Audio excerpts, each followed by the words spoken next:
So One Championship is going to be hosting an event this weekend, and it's going to be One Fight Night 12, and it should be a pretty good card. In fact, I'm going to be doing a live fight companion for this card on my YouTube channel, so you can watch the fights with me as we both watch the fights, and it's going to be very easy to access for the American audience because it's on at 8 PM Eastern Time on Friday on Amazon Prime. It's a pretty good card. There's undefeated fighters on the card as well as a kickboxer making his MMA debut, and I'm very much looking forward to it. However, in this video, I am only going to be covering the 5 MMA fights just because I don't feel that comfortable covering the kickboxing, Muay Thai, and grappling fights because I'm not too up to date with the world of grappling, Muay Thai, and kickboxing. But I am with MMA, and I do understand MMA a lot better than I do watching those other sports. However, I will still be watching all of the fights on the card live on my Fight Companion. And before we do get into it, you can sign up to BetUS to get 125% sign-up bonus, as well as the We Want Picks sign-up there. You can get the premium membership and all of that sort of thing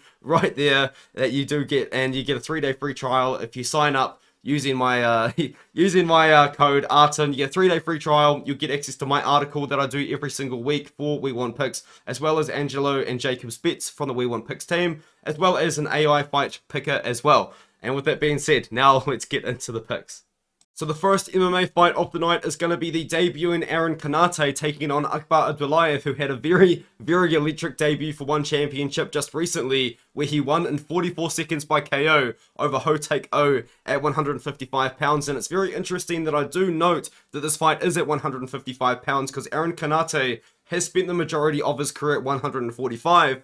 And when I was watching his fight, this guy is very small for the weight class. Now, some of these fights were at 150 pounds, but he was significantly smaller than Walter Reyes, and even recently as well, against Ivan Mayer, he was the much smaller fighter. This guy, at some point, looks like he could make 135. He's that small compared to his opponents, whereas Akbar Abdullaev has also fought at 145 pounds in the past, and he didn't look very small whatsoever when he fought at 155 pounds against Hotake O in his most recent fight. Now, both of these guys are going to be similar in height, but Akbar Abdullaev will be the much bigger fighter, in my opinion. Aaron Canarte has looked very small against other opponents, and this is going to be the toughest test of Aaron Canarte's career, where Akbar Abdullaev has had a couple of good fights recently, especially in the One Championship against Hotake O, where he did just go out there, landed a brutal right uppercut, knocked down Hotake O, and finished him off with ground and pounds. Now, Aaron Canarte is a guy I was actually thinking might be on Dana White's Contender Series this year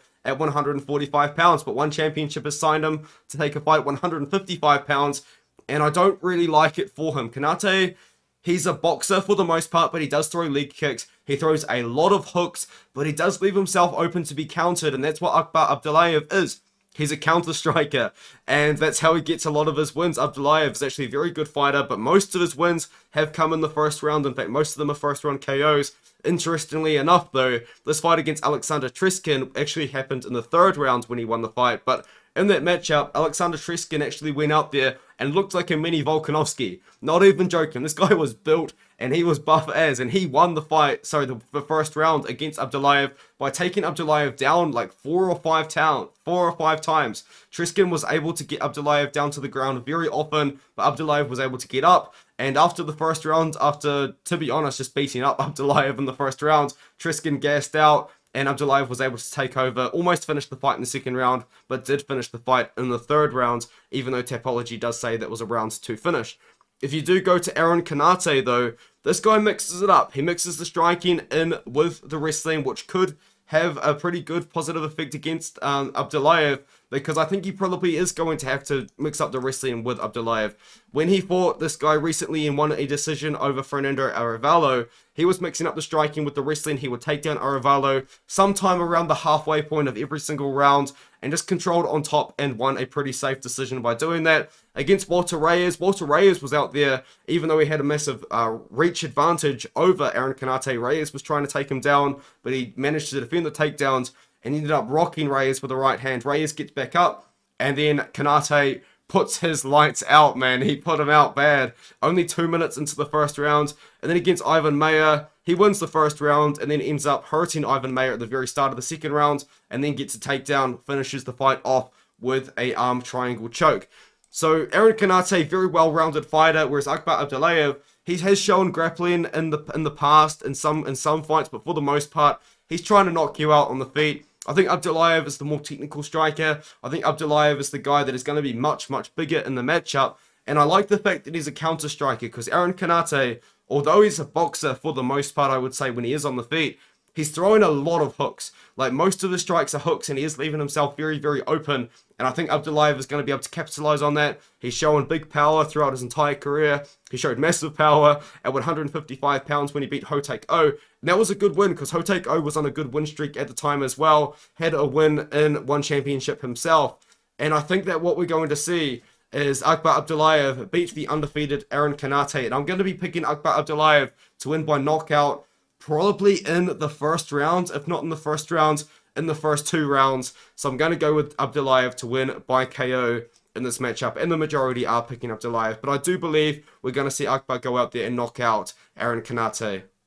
And now we have a very interesting fight in Walter Goncalves taking on Duoji Banma. And the reason why this is so interesting is because a debuting fighter is fighting someone with 14 professional fights. And I am too confident in Walter Goncalves, to be honest. I'm going to be picking Walter Goncalves, and I genuinely do believe that he gets it done. Walter Goncalves is not just your average Muay Thai fighter going to make his debut. He's 25 years old, and he's been at the top of Muay Thai. He went to a split decision against Rod Tang, and some people even think that he won that fight. It was a lot of Rod Tang pressuring forward, and Walter Goncalves was kind of backing up a lot, but Walter Goncalves was landing a lot of good shots himself, including overhand rights. And that's one thing that I noticed a lot about watching Walter Goncalves. He's got a very good striking style for MMA in Muay Thai, because when he was fighting in Muay Thai, he was throwing a lot of overhands, he was throwing a lot of hooks. He wasn't throwing like too many high kicks, because he is a pretty short guy, he's 5'3". And in MMA, that's probably pretty good, because you don't want to be throwing too many head kicks out of fear of getting taken down. And hooks and overhands are a very effective way to close the distance in MMA. And when he's fighting a guy like Duoji Banma, who's 5'9" and will be a lot taller and longer than him, I think those weapons are going to be very, very useful. Duoji Banma's on a 2-fight losing streak. He lost to a guy that was 1-3, but I'm just assuming he got out-wrestled. I couldn't find the fight, but I'm assuming he just got out-wrestled, and then he went out there and fought a 43-year-old man and lost to him. Now, Dijderong, I believe, did have a Muay Thai background himself, but in that fight, Duoji Banma's legs were just getting chopped up the entire fight. He wasn't really able to land anything. He was competitive in the matchup, but his opponent really was just able to land a lot of shots to the legs, and at the end, he kind of just couldn't really move, and he did get finished in the second round. I think Walter Goncalves goes out there. I think he chops the legs. I think if he's got a game plan in mind, it's definitely going to be following Dijderong's game plan of just chopping the legs of Duoji Banma. Banma throws a lot of hooks, and when he does throw hooks, he leaves himself very exposed. And a guy with a 72-7 Muay Thai record, which does include world titles as well, a split decision loss to Rod Tang, who's an absolute beast at Muay Thai. I can just see Walter Goncalves going out there and knocking out Duoji Banma in the first 2 rounds. I'm going to be going with Walter Goncalves to win this matchup. Only 42% of people picking him on Tapology.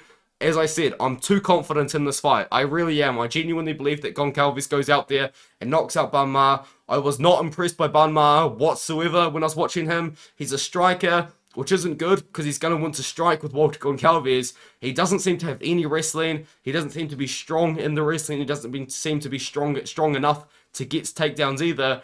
And I don't know how much MMA Goncalves has been training, but he really should beat this guy, Banma. He really, really should. Very good Muay Thai fighter with a good Muay Thai style for MMA as well. So I think it's going to translate very well. And Goncalves, as I said, he's 25 years old. He's not like a Muay Thai veteran that's like 35 years old, 32 years old, finally coming over to MMA. He's 25 years old. He genuinely could have an MMA career ahead of him, and I do think he gets past Banma in this matchup. I think it's a bad matchup for Banma.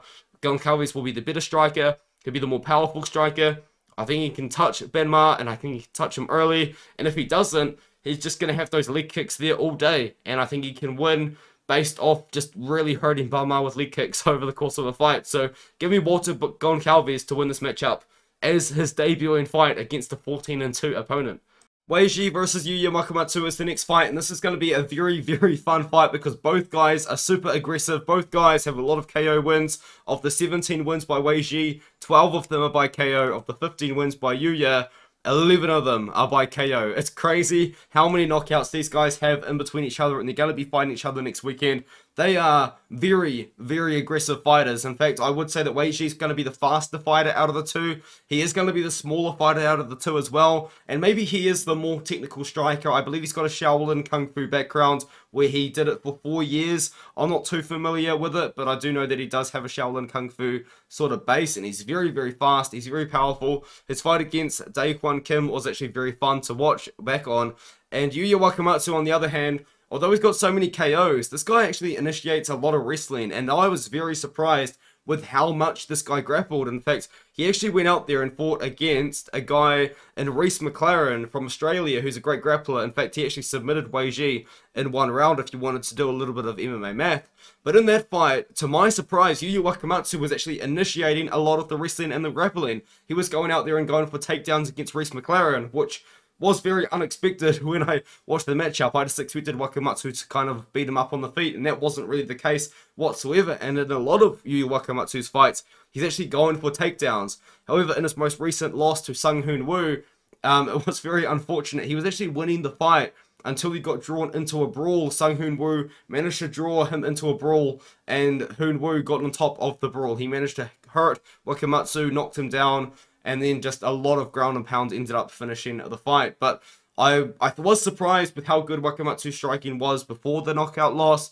But then once he did get drawn into the brawl, he lost. And I think if he gets drawn into a brawl against Wei Xie, he will lose. Because Wei Xie's the more technical striker, in my opinion. I think he's faster as well. And this guy is super aggressive. Both of these guys are aggressive. But I think Yuya Wakamatsu would be very smart to use some grappling in this matchup. And I hope that he does. Because we have seen Wei Xie lose when the fight does get to the ground. Recently, he did get subbed by Reese McLaren in the first round, as I said. Daekwon Kim was having success when he was trying to initiate the grappling. But Wei Xie was just kind of beating him up on the feet. It was actually a very fun fight. But I think Yuya Wakamatsu... You see Yuya Wakamatsu and you see no submission wins, you see 3 submission losses, and you think that he's just going to be a pure striker. But as I said, I was actually very impressed with how good his grappling was. You know, it didn't look that good against Adriano Moraes, to be fair. But against Reese McLaren and Yong Hu, he was taking Yong Hu down, he was taking Reese McLaren down. He just knocked out Kyu Sung Kim in the first round with his striking, which is very good. But I think if he mixes it up, I think the more well-rounded fighter is Yuya Wakamatsu. I didn't see too much grappling from Wei Xie, and what I did, it wasn't offensive, it was defensive. So I think if Yuya Wakamatsu can mix his striking up with the grappling, I'm going to pick Yuya Wakamatsu to win a decision in this matchup over Wei Xie. I think Wei Xie's a tough guy. I think if Wei Xie wins, it's going to be by knockout. But I'm going to go with Yuya Wakamatsu to win a decision in this matchup by using his striking and his grappling. He's a great striker, but he's also a great grappler to my surprise. I went into this tape study thinking this guy was just going to be a pure striker. I was very impressed with his grappling. Wei Xie's grappling, not so much. You know, he wins fights when he can keep it on the feet, but I don't think he can keep it on the feet against Yuya Wakamatsu. Yuya Wakamatsu, as I said, was able to take down Reese McLaren often, which was very impressive. So I'm going to go with Wakamatsu to win by decision. It seems like the public has Wakamatsu as well. So give me Yuya Wakamatsu to snap that 2-fight losing streak and win a decision over Wei Xie in this matchup. The next matchup is going to be a heavyweight fight between Amir Aliakbari and Dustin Joynson. And Amir Aliakbari actually does have a very good wrestling background. If you do go to his Wikipedia page, you can see at one point he actually was a world champion of wrestling until some very pesky, very minor sort of problems got in the way, just drug testing, you know, just things like that.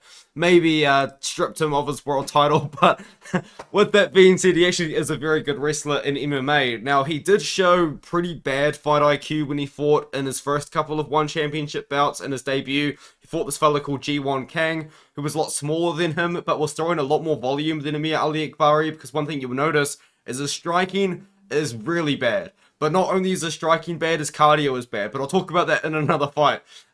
When he fought Ji-Won Kang, all he was doing was this. He was walking around with his hands up. He showed no willingness to get a takedown. You could tell that Ji-Won Kang was preparing for him to take him down, because Ji-Won Kang was running around the octagon trying to be like his least hittable, or at least just moving, a very much a moving target. And Ji-Won Kang eventually did manage to knock out Amir Aliakbari in the middle of like a sequence with the left hook. It was a pretty good KO. I cheered out when I saw it. It was a fun KO to watch. And then another fun KO to watch is Amir Aliakbari getting KO'd by Anatoly Malakin. Now, this was an interesting fight because Anatoly Malakin actually has a really good wrestling background himself. But in this matchup, Anatoly Malakin knocks him down, and then they go into a wrestling sort of sequence after he gets knocked down.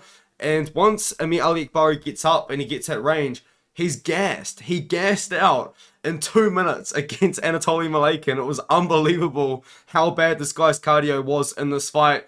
And a gassed out Aliakbari once again gets knocked out unconscious by Anatoly Malakin. So unfortunately for Amir, he is on the wrong end of 2 incredible highlight hook KOs. But it does get a little bit better from there. And then he fights this guy called Mauro Cirilli, just dominates him on the ground with his wrestling, which he should have gone to in his first fight. And then against Brandon Vera, a 45-year-old Brandon Vera, should I say, he gets a takedown about halfway through the first round and immediately ground and pounds him out. And it just was a fight that happened. To be honest, it wasn't that exciting. But Amir Aliakbari, I was watching this guy thinking that he was going to be an absolute beast, an absolute wrestling legend. I thought that he was going to just maybe have not been able to get the takedowns when he got KO'd, but that wasn't the case at all. He was genuinely just not going for takedowns. His fight IQ was pretty bad in those 2 losses, and he probably could have prevented at least one of those losses if he did wrestle. Now, I went into this tape study thinking that I might pick Dustin Joynson. I'd never really seen a Dustin Joynson fight apart from his Dana White's Contender Series fight, which only lasted a couple of minutes, and it was a no contest. And I am very confident Amir Aliakbari wins this fight. Dustin Joynson gets taken down and dominated in the first round against Kirill Jasenko. In the second round, he's getting dominated in the clinch. Joynson actually almost gets finished at one point with a sequence by Kirill up against the cage. And then Joynson against Hugo Cunha. That was a striking fight for the most part. Cunha was trying to take him down. He couldn't take him down, and Joynson was able to win a decision by keeping it at feet and on the feet, and at range. Joynson needs to have this fight on the feet, but I don't think his takedown defense is good enough to defend against Amir Aliakbari, so that is why I am going with Aliakbari. However, if he survives the first round, it could get interesting, because as I said, Amir Aliakbari's cardio seems to be improved from his fights a couple of years ago, but man, it's not very good.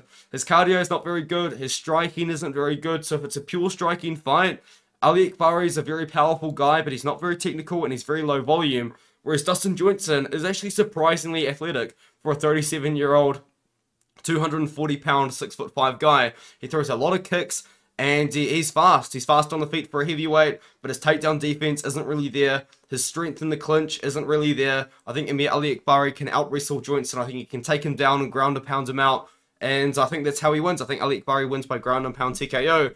But I wasn't impressed with the tape study of Amir at all. So I don't really know where Amir goes from here after this fight against Joynson. But it'll be interesting to see. It's going to be a heavyweight fight. You guys know me and heavyweight fights. Sometimes they're great. Sometimes they're not. I think this one might be one that's not so much. But I'm going to go with Aliakbari to win by ground and pound TKO in the first 2 rounds. I think he gets Joynson down with somewhat ease and wins by ground and pound.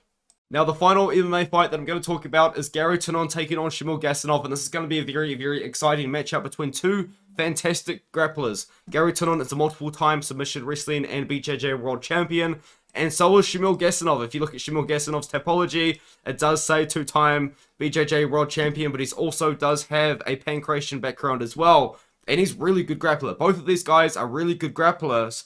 However, Gary Tonon is more of a BJJ nerd. Every time I'm watching Gary Tonon, this guy is desperate to get the fight to the ground. He's heel hooking, he's throwing Imanari rolls, he's wrestling, like he needs the fight to the ground. He's desperate to get the fight to the ground. Where Shamil Gasanov is really comfortable on the feet, and he's actually a really, really good striker. Gary Tonon's one loss comes to Tan Lee, where he tried to heel hook Tan Lee, and Tan Lee just ground and pounding him, man, and just beating him up when he was on the heel hook, and eventually just put Gary Tonon out cold, man. It was actually a really satisfying KO to watch, because Gary Tonon, man, like, the BJJ nerds must get, like, rock solid thinking about this guy and watching this guy fight, but he is desperate to get the fight to the ground, whereas Shamil Gasanov, not so much. He fought in his debut against the number 2 ranked at the time, Jae-Woon Kim. Looked really, really good on the feet, looked solid on the feet, was throwing pretty technical strikes, head kicks as well. And I think in this matchup, he's going to be potentially a better wrestler as well, because I was so impressed with Shamil Gasanov's wrestling. Gary Tonon does have pretty good wrestling as well, but a lot of the time, the way that he does get matchups to the ground is by doing an Imanari roll, or kind of getting a clinch and then pulling like a Kimura off the clinch like he did to a 37-year-old Johnny Nunes who hadn't fought for about 3 years. And I'm just more impressed by Shamil Gasanov. I really am. Shamil Gasanov's grappling's pretty good. I can't see him getting in too much trouble on the ground against Gary Tonon. And I think if Gary Tonon wins this fight, he has to find a submission over Gasanov, where I feel like Gasanov has so many more options here. Gasanov could wrestle Gary Tonon and try and stay safe himself on top if he had to. He could keep the fight on the feet. He could defend the takedowns. He could just avoid the Imanari rolls, which Gary Tonon is going to be constantly trying to roll around like he's Ryan Hall. So I'm going to go with Shamil Gasanov. I'm going to go with a knockout on the feet. We don't really see much of Gary Tonon striking because, as I said, this guy is just so desperate to get the fight to the ground. He's never really striking, like, at all. So I'm going to go with Shamil Gasanov to win this matchup. It is also worth noting that Johnny Nunes probably had the worst fight plan to defeat Gary Tonon I've ever seen in my entire life, because Nunes was trying to take him down.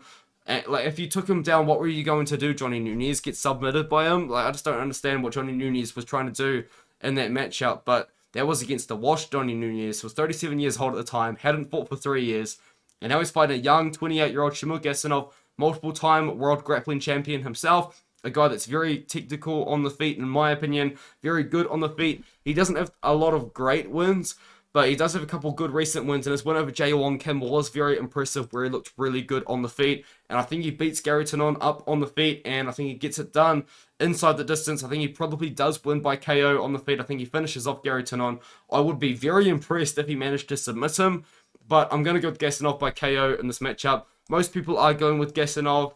It's just because he's got more options. He just does. You know, Shamil Gasanov's got the wrestling. He's also got the striking. He's got the BJJ. Whereas Gary Tonon is BJJ and nothing else, for the most part. So I'm going to go with Shamil Gasanov to win this matchup, just based off having more options. He can get a KO. He can maybe even win a decision. He can probably take Gary Tonon down and just stay safe and try and avoid all the submission attempts. So with all that being said, let me know what you think of the picks in the comments. And we're looking forward to this card. It should be a very good one. It's very easy to access. It's going to be on Amazon Prime at 8 PM Eastern Time on Friday. And with that being said, I'll see you guys in the next video.